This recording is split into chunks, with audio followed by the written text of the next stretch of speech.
ये कट को कट और पुट को पुट क्यों पढ़ते हैं? एक्चुअली में देखिए पढ़ा वही जाता है, पर संशय इस बात का रहता है कि दोनों देखने में एक जैसे होते हैं। यूटी कट में भी आता है, यूटी पुट में भी आता है भैया, तो लेकिन इसको कट और उसको पुट हम क्यों पढ़ते हैं? क्यों हम उसको कुट नहीं पढ़ सकते, या फिर पुट को हम पट क्यों नहीं पढ़ सकते? यार ये क्वेश्चन आपके दिमाग में आना स्वाभाविक है, ठीक है, पर इस चीज को मैं आज दूर ही कर देता हूं कि ऐसा क्यों होता है। आप देख रहे हो कट और पुट लिखा है, और यहां पर भी यूटी आया हुआ है और यहां पर भी यूटी आया हुआ है, पर दोनों को पढ़ना अलग अलग तरीके से है। इस यूटी को आप कट पढ़ रहे हो, इस यूटी को आप क्या पढ़ रहे हो? पुट पढ़ रहे हो। अब इसमें थोड़ा सा डिफरेंट है, आज ही क्लियर हो जाएगा, फिर बाद में आपसे कोई पूछेगा तो आप अच्छे से उसको समझा भी देना कि भैया उसको कट और इसको पुट हम क्यों बोलते हैं। देखिए मैं कोई अलग तरीके से नहीं बताने वाला हूं, ये कहीं देश विदेश से निकली हुई चीजें नहीं है। मैं जो कॉन्सेप्ट है इसका, जो मैंने सीखा है, मैंने समझा, जो है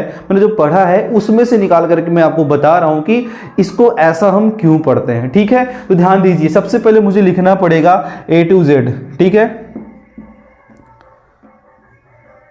FGHIJKLMNOPQRSTUVWXY और Z। देख लो यहाँ पे ABCDEFGHIJKLMNOPQRSTUVWXYZ, ठीक है ना। ये सारे के आपको जितने भी इंग्लिश अल्फाबेट के जितने भी लेटर्स हैं मैंने सबको लिख दिया है। और आप सोच रहे होंगे कि मैंने ऐसा क्यों किया है, इसी में छिपा है भैया इसका राज। किसका? इसका राज इसी 26 के 26 लेटर में छिपा हुआ है कि एक्चुअली में हम इसको उट और उसको अट में हम क्यों पढ़ते हैं। ध्यान दे दीजिए, ये जो ओ दिख रहा है ना, उसके पहले जितने भी यूटी आते हैं, जितने भी यूटी आते हैं उनको हम किस में पढ़ते हैं? अट में पढ़ते हैं। किस में पढ़ते हैं? अट में पढ़ते हैं। फॉर एग्जाम्पल देख लो, बी यूटी बट हुआ ना, बी यूटी बट हुआ, उसके बाद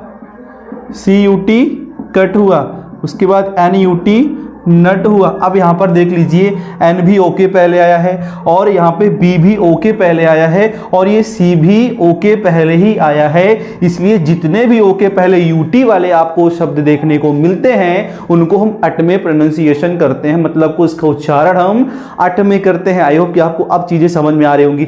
तब आपके मन में यह भी आ रहा होगा कि अब उठप तुम पढ़ते हैं। देख लीजिए, ओ के बाद, इस ओ के बाद जितने भी यूटी वाले आते हैं उनको हम उट में पढ़ते हैं। इस ओ के बाद जितने यूटी वाले आएंगे उनको हम किस में पढ़ेंगे?